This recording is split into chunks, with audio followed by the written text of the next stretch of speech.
Bienvenidos, mi nombre es Roberto Antonio Quintanilla Aguilar y me complace presentar mi proyecto, el cual he nombrado Bits de Conocimiento, tu guía esencial en tecnologías emergentes. Soy estudiante de la carrera de Ingeniería en Sistemas y Redes Informáticas de la Universidad Gerardo Barrio. Para dar inicio con este proyecto audiovisual, vamos a iniciar un viaje a través del tiempo. Vamos a conocer los antecedentes de la computación, así que en este video vamos a abordar lo que es la historia de la computación y de los orígenes a la inteligencia artificial como la conocemos hoy en día. Bien, para dar inicio, pues comenzamos con esta historia. Para comprender cómo llegamos de las computadoras modernas y complejas a la inteligencia artificial, debemos retroceder muchos años atrás. Muy bien, para dar inicio con esta historia, debemos de comprender cómo llegamos a las modernas computadoras y a la inteligencia artificial como la conocemos hoy en día, en el año 2025. Debemos retroceder en miles de años atrás. En las civilizaciones más antiguas de la historia, en las civilizaciones más antiguas, la humanidad ya había enfrentado un desafío, el cual era cómo hacer cálculos de manera más rápida, efectiva y confiable. Uno de los primeros dispositivos creados con este fin fue el ábaco, usado en Mesopotamia, Egipto y China hace más de 4000 años. El ábaco puede parecer hoy en día un objeto rudimentario, pero en su momento fue una verdadera calculadora portátil. Esta permitía sumar, restar, multiplicar y dividir con gran rapidez y eficacia, y fue tan útil que siguió empleándose incluso después de la aparición de las primeras calculadoras mecánicas. Eso hay que tenerlo bien en cuenta. Siglos después, en el siglo XVII, pues Blaise Pascal, un genio matemático francés, con apenas 19 años creó la Pascalina, pues esta era una máquina capaz de realizar sumas y restas. Su invento pues fue un avance notable, aunque complejo y costoso. El matemático Gottfried Wilhelm Leibniz perfeccionó estas ideas con una máquina de multiplicar y sobre todo introdujo un concepto que marcaría la historia, el cual es la lógica binaria. Este es un sistema basado en unos y ceros que siglos después se convertiría en el lenguaje universal de las computadoras. En plena actualidad, el lenguaje binario es el cimiento o es el lenguaje con el cual se comunican todos los dispositivos electrónicos. Lo fascinante de Leibniz es que además de ser inventor, era un pensador visionario. Él creía que todo el conocimiento humano podía expresarse mediante símbolos y operaciones lógicas. Con esta visión, él anticipó la forma en que los ordenadores procesan información hoy en día. Estos inventos, vale mencionar, y teorías, pues no eran computadoras como las conocemos ahora, pero sí pusieron, o sea, los cimientos, la base de la informática y de la computación como la conocemos hoy en día. La humanidad pues había entendido algo clave, y es que las máquinas podían ser aliadas para automatizar el pensamiento matemático. Pues en este momento de este video pues estamos ante el primer gran hito de la computación. De las cuentas manuales pasamos a herramientas mecánicas y a una visión lógica del conocimiento. El terreno estaba listo para el nacimiento de la computación moderna. Ahora continuamos con el siguiente apartado, que sería la computación mecánica, pioneros de una nueva era. En esta parte damos un salto al siglo XIX y encontramos una figura esencial, Charles Babbage, conocido como el padre de la computación. Él diseñó en 1837 la máquina llamada analítica, aunque pues nunca llegó a construirse por completo, ya que su diseño era considerado la primera descripción de un ordenador programable. Lo más importante es que la máquina analítica incluía elementos que hoy nos resultan familiares: una unidad de control para dirigir operaciones, una unidad de control, o sea, para los datos, una memoria para almacenar datos y un sistema de entrada y salida basado en tarjeta perforada. Es decir, ya Charles Babbage imaginó una computadora completa en una época en la que ni siquiera existía la electricidad como motor de estas máquinas. Hay que tener bien claro ese apartado. Es decir, que pero la verdadera pionera, la persona encargada de fundamentar lo que es la lógica de las computadoras, fue Ada Lovelace. Ada Lovelace era hija de un poeta llamado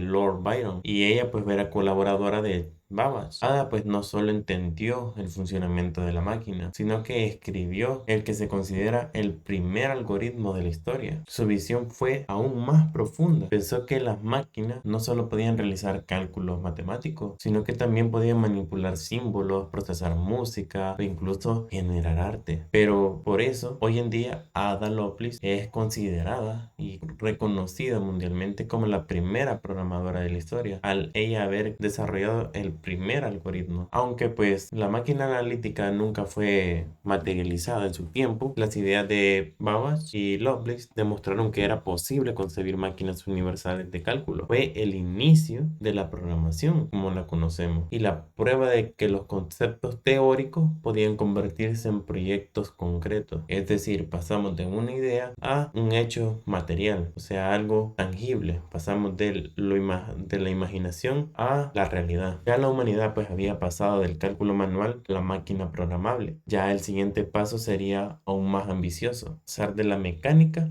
a la electrónica y a la teoría matemática. Ahora continuamos con el tercer capítulo de este video, el cual es de la teoría a la electrónica. Ya en este punto llegamos al siglo XX, cuando las bases matemáticas y físicas de la computación moderna ya fueron tomando forma. En 1936, Alan Turing, uno de los grandes genios de la informática, propuso la máquina de Turing, un modelo matemático capaz de resolver cualquier problema computable siguiendo una serie de instrucciones. Este concepto fue revolucionario porque introdujo la idea de que pues una sola máquina podía resolver tareas siempre y cuando se estuviera bien programada. Paralelamente, Claude Shannon, considerado el padre de la teoría de la información, demostró que el álgebra booleana, o sea, la lógica de verdadero y falso, podía aplicarse a circuitos eléctricos. Fue gracias a Shannon que la lógica dejó de ser solo una rama de la filosofía para convertirse en una herramienta práctica para diseñar computadoras digitales. Ya durante la Segunda Guerra Mundial, la urgencia por descifrar códigos y realizar cálculos complejos impulsó la creación de máquinas electrónicas. En Inglaterra se construyó el Colossus, utilizado para romper los códigos secretos nazis generados por la máquina Enigma. Mientras tanto, en Estados Unidos se desarrolló otra máquina, la cual nació con el nombre de ENIAC, considerada la primera computadora electrónica de propósito general. El ENIAC ocupaba un salón entero, o sea, era una construcción enorme, o sea, es de ser cuenta y caso que una máquina que podemos andar en un bolso o en una mochila, eso pues ocupaba el espacio total de una habitación completa, o sea, un cuarto completo utilizaba pues una computadora. Esto pues era demasiado exorbitado, pesaba 30 toneladas una máquina, la ENIAC, y consumía cantidades enormes de energía. Aún así,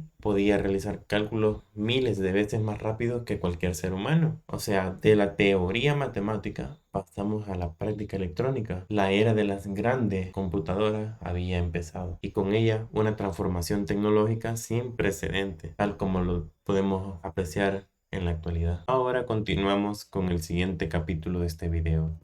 Capítulo 4. Generaciones de computadora. Ya para este entonces, el desarrollo de las computadoras o el desarrollo de la computación suele dividirse en generaciones, pues la primera de ellas estuvo comprendida entre 1940 y 1956, la cual estuvo marcada por el uso de válvulas de vacío. Estas computadoras eran enormes y costosas, poco confiables, y como ejemplos podemos tener a la que nombramos en el capítulo anterior, la cual es la ENIAC, que ocupaba un cuarto entero, o la UNIVAC, que representaba la cúspide tecnológica de la época. Es decir, la UNIVAC era como, o sea, como considerar una de las mejores computadoras del mercado hoy en día, pero eran inaccesibles para la mayoría, es decir, no era como para cualquier persona en común. o sea, persona común y corriente, sino que era tal vez para las élites. Ya la segunda generación estuvo comprendida entre 1956 y 1963. Aquí ya se introdujeron los revolucionarios transistores, muchos más pequeños, eficientes y confiables que las válvulas, ya que los transistores pues redujeron enormemente los costos y el tamaño. Esto abrió la puerta a que empresas y universidades pudieran acceder a computadoras. Es decir, ya las universidades podían tener este conocimiento o este avance tan significativo como lo representaba la matemática y la computación. Aquí pues ya nace el verdadero salto de lo experimental a lo práctico. Ya para las generaciones tercera y cuarta, estas pues ya están comprendidas entre 1964 y 1971. Aquí pues ya trajo consigo esta generación los circuitos integrados. Millones de transistores podían caber en un solo chip, lo que permitió un aumento sin precedentes en la potencia del cálculo. Además, surgieron los sistemas operativos, los cuales pues facilitaron la integración y también la interacción de las máquinas, o sea, de una forma humanamente más amigable. Ya en la cuarta generación, pues ya el lapso está comprendido entre 1971 a 1980. Ya aquí se introdujo lo que es el microprocesador. Ese avance pues ya dio origen a las computadoras personales como la mítica Apple, IBM y Microsoft. Entraron ya en escena, ya en el mercado global. Y la informática dejó de ser exclusiva de gobiernos o universidades. Ya aquí en este punto las computadoras empezaban a entrar a los hogares, o sea, ya de uso personal. Ya las personas podían acceder a un precio tal vez muy elevado en su momento, pero que con el tiempo pues fueron abaratando los precios y ya pudo ser accesible para el mercado del público en general. Ya el acceso masivo estaba cada vez más cerca. Ya para la quinta generación ya tenemos al mundo conectado. Ya en este momento, ya en el año 1980 hasta la actualidad, este momento pues está marcado por las redes globales, Internet y la informática móvil. Ya las computadoras dejaron de ser islas para convertirse en nodos de una red planetaria. Ya en este periodo pues también se vieron hacer los primeros sistemas de inteligencia artificial aplicados en contextos concretos, como asistentes básicos y motores de búsqueda, como el mítico Google, tal como lo conocemos. Aquí pues podemos ver que ha sido un avance significativo en lo que son las generaciones de de la computación. Y algo adicional para este capítulo número 4 es que dentro de la primera generación, las tecnologías clave fueron las válvulas de vacío. Estas válvulas eran como interruptores, pero eran gigantes y se encendían y se apagaban, pero eran frágiles. Se recalentaban con facilidad y fallaban constantemente. Era una de las grandes desventajas que tenían las válvulas de vacío. Un ejemplo de esta fue la famosa ENIAC en Estados Unidos, ya que usaba más de 17.000 válvulas, ojo, y necesitaba un equipo de técnicos para mantenerla funcionando. Y para programar estas computadoras no existían ni teclado ni pantalla. Había que reconectar cables y modificar interruptores manualmente. O sea, era un proceso pero muy engorroso para la primera época o la primera fase de de las computadoras modernas, de la generación de la computadora. Un dato curioso para esta época que es destacable mencionar es que para en este entonces se utilizó o se inventó el término pack o book, como vulgarmente se le conoce, que en informática nació en esta época, en la primera generación, cuando encontraron un insecto, literalmente una polilla, ya que pues un insecto en inglés se dice bug o sea, bug, pero este insecto estaba atrapado en la válvula que había provocado un error en la máquina. Es decir, depuraron un error, es decir, encontraron un bug, o sea, un insecto. Entonces ahora en día se utiliza el término bug o bug para referirse a un error o a una falla dentro de un sistema informático. Dentro de la segunda generación hay eh, dentro de la segunda generación tenemos una tecnología clave, los transistores. Estos fueron inventados en 1947 y fueron popularizados en los 50, muchos más pequeños, duraderos y eficientes que las válvulas de vacío. Estos permitieron la construcción de computadoras más rápidas y baratas. Un ejemplo de ello fue la IBM, la 1401. Esta fue una computadora eh, que tuvo la primera característica de ser comercial, o sea, se vendió masivamente a empresas, pero estas pues utilizaban lenguajes de programación de alto nivel, ya como COBOL para negocios y Fortran, que eran para cálculo científico. Esto pues democratizó el acceso a los bancos, aerolíneas y universidades, ya que iniciaron a operar utilizando ya este tipo de tecnología, este tipo de computadora, en la segunda generación. Ya dentro de la tercera generación, las tecnologías clave ya eran los circuitos integrados, es decir, los chips, que contenían múltiples transistores. Estos permitieron la creación de computadoras más pequeñas, rápidas y accesibles. Aquí es donde nacen ya los sistemas operativos como software que administraban los recursos de la máquina, haciendo más sencillo programar. Un ejemplo de ello fue la IBM, la System 360, que fue revolucionaria porque ofrecía una familia completa de computadoras compatibles entre sí. También aparecieron los primeros monitores rudimentarios y almacenamiento con discos magnéticos. Cabe mencionar que hubo un impacto social, ya que las empresas comenzaron a automatizar algunos procesos a gran escala, ya que pues fue la primera vez que se sintió que la informática podía dirigir organizaciones. Ya dentro de la cuarta generación, en las computadoras, la tecnología clave fue los microprocesadores. En 1971, Intel lanzó el chip Intel 4004, el primer microprocesador comercial que integraba en un solo chip la unidad de control y la de cálculo. Esta abrió la puerta a que computadoras personales, o sea, las PC, nacieran. Y también nacieron compañías como Apple, Microsoft y Atari, que popularizaron la idea de tener un ordenador en casa, es decir, ya una máquina que llevara a cabo estas operaciones como lo podían hacer otras empresas. Aquí ya el software comenzó a crecer rápidamente, de una manera exponencial. Nacieron procesadores de texto, hojas de cálculo y videojuegos. Atari, pues, es un clásico. Muchos, pues, al mencionar Atari, pues, ya se sobreentiende de que se habla acerca de videojuegos.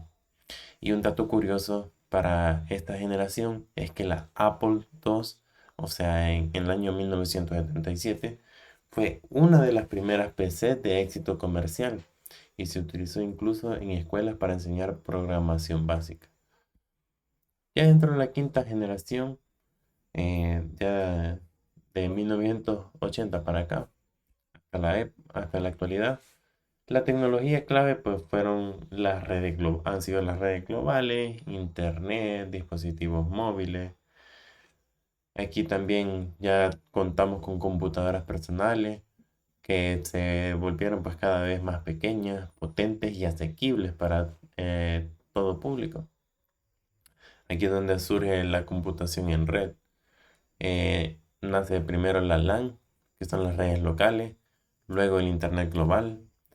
Y posteriormente pues se popularizó sistemas como Windows 95, que este es un clásico dentro de los de los informáticos más experimentados, que tienen más años en el campo o en esta área, ya que pues hizo que millones de usuarios comunes aprendieran a utilizar una computadora con interfaz gráfica antes de que pues utilizaran pues máquinas con interfaz gráfica, pues utilizaban computadoras al puro estilo de un simple teclado y una pantalla, pero no se podía hacer nada más, no existía un mouse, algo para manipular o interactuar con la máquina. Solamente era el teclado y recibir instrucciones bajo una interfaz de línea de comando. Aquí, ya en esta época, en esta generación, aparece la computación móvil. Ya aparecen las laptops, smartphones y tablets. Y pues hoy pues estamos en una transición hacia la computación en la nube y la inteligencia artificial como la siguiente gran revolución. Tenemos pues la famosa cloud computing o computación en la nube, Big Data, que fue un boom en este siglo, inicios de este siglo. Big Data era lo más popular, resonaba en todas partes, foros, pero esto pues alimentó que ahora existan pues sistemas tales como de entrenamiento de datos para inteligencia artificial. De aquí es donde nace toda esta información, de que estos cúmulos de datos son los que permiten llevar procesos de análisis y de una gran exagerada cantidad de estudio de información a través de algoritmos. Cabe destacar que en la generación actual, que fue desde 1980 hasta la actualidad, el impacto cultural que esta generación ha tenido es que la computadora dejó de ser una máquina de oficina, pasó a convertirse en un objeto personal y social. Es decir, una persona puede llevar una computadora desde su casa a cualquier parte del mundo e interactuar con millones de usuarios, con millones de personas. Ya no necesita interactuar físicamente para realizar algún tipo de intercambio de ideas. Ya incluso existe lo que es el teletrabajo, o sea, modalidad que permite a personas trabajar desde su casa a- para laborar para una empresa extranjera, una empresa dentro de su propio país, pero sin necesidad de trasladarse, solamente trabajar desde casa. Es decir, ha tenido un impacto cultural demasiado grande. Esta también, la generación transformó lo que es la música, el cine, la educación y la forma en cómo nos comunicamos, como lo mencionaba previamente. En música tenemos diversa cantidad de programas que permiten a muchas personas con imaginación o creatividad crear em, piezas musicales o hits, ¿no? Es decir, éxitos para diversa cantidad de público. En el cine, pues esto ha transformado demasiado, ya que permite pues la edición de video de una forma más profesional, más fácil. También en el apartado educativo, también permite a docentes tener una forma más fácil de poder llevar un control de sus estudiantes y también de poder educar a muchos más. Una reflexión final para este capítulo sería que cada generación no solo representó un avance técnico como tal, sino que también una democratización progresiva. ¿Por qué? Porque pues las computadoras dejaron de ser exclusivas para gobiernos y ejércitos, que realmente pues en un principio pues esta fue la idea, ¿no? Cuando hubo una guerra pues buscaron la manera de descifrar algoritmos cifrados y pues de ahí partió pues una idea pues que en la actualidad tiene un impacto social enorme y no podemos negar que la tecnología forma parte de nuestra vida cotidiana. Ahora pues la tecnología forma parte de grandes empresas, también de hogares y ahora pues cada vez más Ya en nuestro bolsillo tenemos tecnología, es decir, un smartphone, un teléfono celular, un teléfono inteligente, como lo queramos llamar. Esto pues nos ha cambiado totalmente o drásticamente el panorama entre 30 años atrás hasta la actualidad. No podíamos imaginar tal vez en aquella época que existiría algo como lo que tenemos ahora. Si a alguien le menciona que vivimos en un mundo así, pensaría que estamos hablando de ciencia ficción, pero en realidad se ha convertido en una parte de nuestro diario vivir.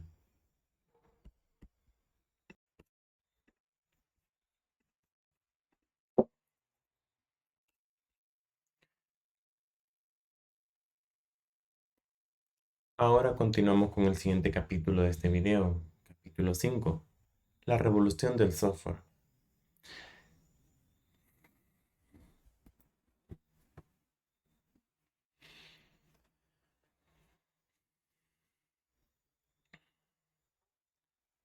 Ahora continuamos con el siguiente capítulo de este video, capítulo 5, la revolución del software.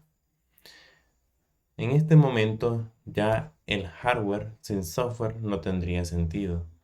Ya en este periodo florecieron lenguajes de programación como Fortran, C, Java y Python, que hicieron pues la informática más poderosa y accesible. Estos nombres pues son los que conforman los primeros lenguajes que fundamentaron o hicieron un cambio significativo en la historia de la informática. También podríamos mencionar C++, eh, JavaScript, que pues es un lenguaje más moderno, pero estos lenguajes mencionados previamente son la base de los lenguajes de programación. Ya los sistemas operativos como Unix, Windows y Linux facilitaron que millones de personas interactuaran con computadoras sin necesidad de ser expertos. Pero la verdadera revolución llegó en los años 90 con la World Wide Web. O sea, esta es la abreviatura de la WWW. Internet transformó la educación, el comercio, la comunicación y prácticamente todos los aspectos de la vida. Ya aquí en este momento el mundo quedó definitivamente conectado. Así como conocemos hoy en día la plataforma donde podemos hacer citas con el médico o ya sea también hacer compras en línea, redes sociales y mucho más. Algo más a mencionar en este capítulo es que en los años 60 y 70 aparecieron lenguajes de programación de alto nivel. Esto pues significó que los programadores ya no tenían que estar utilizando lenguajes de tan bajo nivel como era el lenguaje máquina o ensamblador. Esto pues redujo bastante la complejidad y aceleró la creación de programas. Lenguajes como C en 1972 se convirtieron en la base de gran parte del software moderno, incluidos sistemas operativos enteros como Unix y más tarde Linux. Y pues ¿qué más mencionar? Otros lenguajes también incluidos como, o sea, que construyeron las bases del software como Pascal, Java, Python, que democratizaron la programación, atrayendo a nuevas generaciones de desarrolladores. Aquí también nace lo que es la aparición de interfaces más humanas. Al principio, pues la interacción con las computadoras era mediante comandos escritos, es decir, como podríamos asemejar como en la terminal, solo que sin poder hacer clic. Pues esto requería memorizar instrucciones. En los años 80 y 90 llegaron las interfaces gráficas de usuario, o las conocidas GUI, que es la abreviatura de Graphic User Interface, como la de Apple Macintosh en 1984 y Windows en 1990 en adelante. De pronto, pues cualquier persona pues podía usar un ordenador a través de iconos, ventanas y un simple clic de ratón. Aquí también pues se presenta lo que es el salto al internet. A inicios de los 90 pues Tim Berners-Lee propuso lo que es la que mencionábamos, pues la World Wide Web, una capa de información sobre Internet que permitía acceder a páginas conectadas por hipervínculo. Esto pues convirtió a la computadora en una ventana al mundo, un medio de comunicación global y colaborativo. Surgieron los navegadores web como Mosaic y Netscape, que estos pues posteriormente se transformaron en otros navegadores. Y pronto pues nacieron los gigantes como Google, Yahoo y Microsoft, que dieron pues forma a todo el ecosistema digital. A partir de ahí pues nacen nuevas formas de comunicación, tales como con internet pues que nacieron servicios que transformaron la vida cotidiana, como el correo electrónico, que esto pues reemplazó en gran medida las cartas. O sea, recordar que antes pues cualquiera podía escribir una carta, podía ir a una agencia de correo más cercana y pues se emitía una carta con un sobre en la cual pues iba escrito en un papel y a uno solamente agregaba el destinatario y la persona recibía el correo. Pero con la llegada del correo electrónico con las computadoras, directamente una persona se tomaba el tiempo de escribir y por internet hacía el envío del correo y directamente la persona le llegaba al otro punto, de un punto A a un punto B. De aquí pues se crearon también los foros y los chats en línea, ya habían personas que podían interactuar con otras fuera de su propio país. Y esto pues abrieron paso abrieron las puertas a comunidades globales y más adelante las redes sociales.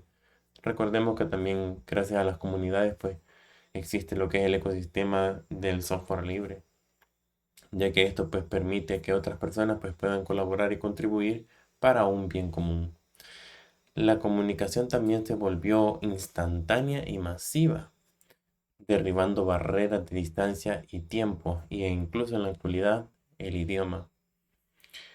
El impacto cultural que este ha tenido, la revolución del software, es que tanto el software y la web cambiaron no solo la educación o el trabajo, sino también la cultura general, ya que pues hay una culturización exorbitada, o sea, ya las personas pues adquieren diferentes tipos de comportamiento basados en la cantidad o el tipo de contenido que consumen. La música, el cine y los videojuegos se digitalizaron, permitiendo un acceso más amplio y diverso a contenido. Y esto también trajo pues nuevos debates tales como la piratería, derechos de autor y la privacidad en línea. Cabe pues mencionar ese apartado, ¿no? Porque pues quieras o no, muchas personas o empresas pues son bastante celosas con lo que crean o con lo que ofrecen y esto pues es un tema de debate que pues siempre va a mantener vigente y más aún con el desarrollo que está teniendo en la informática, ya que pronto cada vez estamos acercándonos a la computación cuántica y este pues será un hito bastante histórico que marcará un gran cambio en la humanidad tal como la conocemos hoy en día, porque esto cambiará muchas cosas y el paradigma o la forma en cómo comprendemos las máquinas. Ahora continuamos con el capítulo siguiente, el capítulo 7, el cual está nombrado Inteligencia Artificial, los primeros pasos. La inteligencia artificial como tal nació en los años 50, con científicos como John McCarthy y Marvin Minsky. Su meta era bastante ambiciosa para la época, ya que buscaban lograr que las máquinas pensaran como pensaban los humanos. Tras décadas de avance y retroceso, la inteligencia artificial resurgió gracias al Big Data o al Big Data, al aprendizaje automático y al aumento del poder de cómputo. Hoy podemos ver en la actualidad aplicaciones tales como ChatGPT, que es la más popular, está también Claude, eh, de la empresa Anthropic, está también DeepSeek, un modelo de inteligencia artificial creada por chinos. También tenemos una diversa gama de inteligencias artificiales, modelos como Gemini o Gemini de Google y también Llama o Llama, como le queramos llamar, de Facebook. También está Grok de X, que pues antiguamente pues era conocido como Twitter. Y estas pues son las más relevantes ahora en día. Pero como tal pues tenemos también agentes autónomos y computación moderna, que es el siguiente capítulo, el capítulo número 8. La inteligencia artificial moderna y la era de la transformación. En este capítulo, pues vamos un paso más allá de la inteligencia artificial, ya que aquí pues lo siguiente pues son los agentes autónomos, sistemas que no solo responden, sino que actúan por sí mismos. Estos pues incluyen autos que se conducen solos, algoritmos que inventan en o sea, perdón,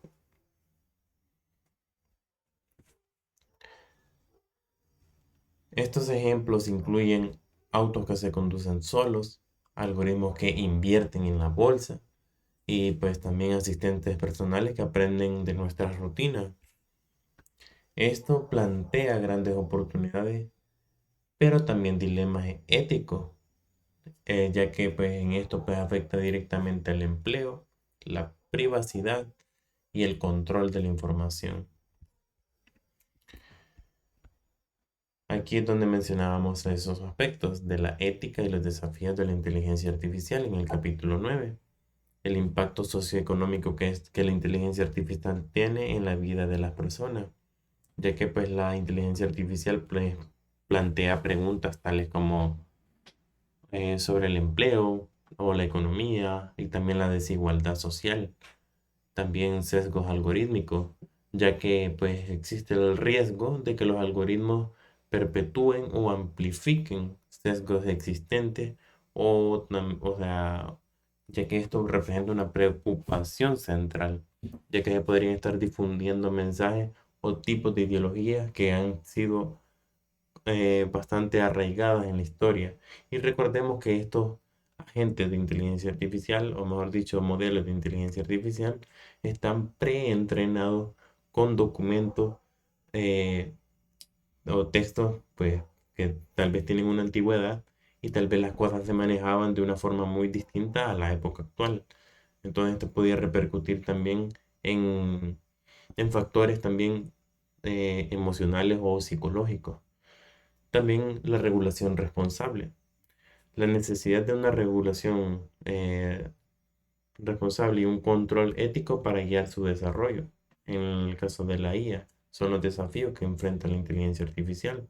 Empresas como OpenAI, Anthropic o Google y diversas más. Otro desafío que también pues enfrenta es el futuro abierto, ya que la IA nos obliga directamente a reflexionar sobre quiénes somos y hacia dónde vamos como sociedad.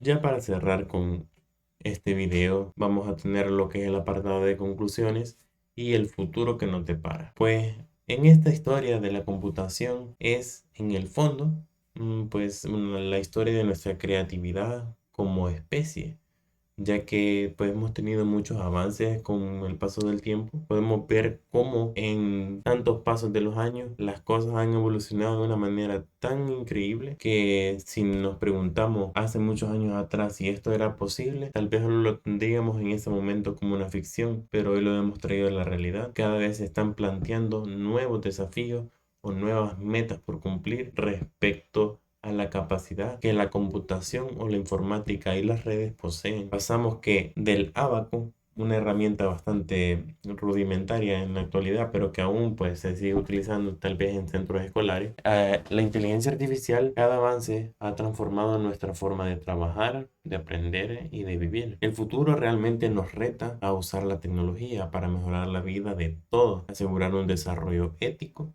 y mantener viva la curiosidad que nos llevó hasta la actualidad, o sea, hasta aquí. Hay que mantener siempre vigente el hecho de que seamos personas que contribuyan a un desarrollo sostenible y también más creativo para la tecnología y su, o sea, uso lo más correcto posible. respetando también a los demás usuarios. Así que también pues tenemos muchas cosas, pues avances transformadores como lo mencionábamos, del Abaco. Pasamos a inteligencia artificial, pues cada hito ha impulsado transformaciones sin precedentes en el mundo entero. Y también tenemos grandes oportunidades. Tenemos oportunidad de utilizar tecnología para mejorar la vida de cada individuo en el planeta. Así que pues debemos de recordar que la mejor manera de entender el futuro es aprender del pasado. Así que yo les agradezco por acompañarme en este viaje y recuerden que la mejor manera de entender el futuro es aprender del pasado. Y eso ha sido todo por esta primera entrega. Muchas gracias.